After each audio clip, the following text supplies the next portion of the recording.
Hey everybody, I'm Tyler and I'm 13, and I'm going to tell you about the AYAMAYA pillow.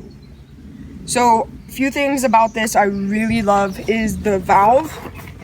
Lots of pillows, blow-up pillows, have this like really annoying thing that you have to push down and pull up and squeeze. But right here, you just blow into the thing, so here, and you just blow into it and it blows So up. air goes in, but it can't go out? Yeah. Where you're feeling, that's nice. And then how do you get it out? To deflate it, you squeeze the pillow You just push and that you button. just push the button. Cool. Okay. And then it's also got a really soft cover that goes over the pillow. It's like a pillowcase. Yep. And that's super soft. And it all comes in this little bag. So that goes down pretty small. Mm-hmm.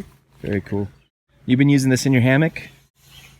Yes. Tell us about that. What's your setup look like? You got the AYAMAYA pillow with the AYAMAYA 0 degree sleeping bag. Yep. This thing is warm. How have you been comfort-wise? Everything has been great. Beautiful. So my neck is, I've never had it hurt since using this AYAMAYA pillow.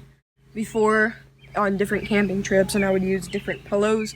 I'd use like a real pillow, a different blow-up pillow, and I'd always wake up with my neck sore and headaches. But with this, it doesn't even happen. So Cool. I love it. AYAMAYA inflatable pillow. Beautiful. Thanks.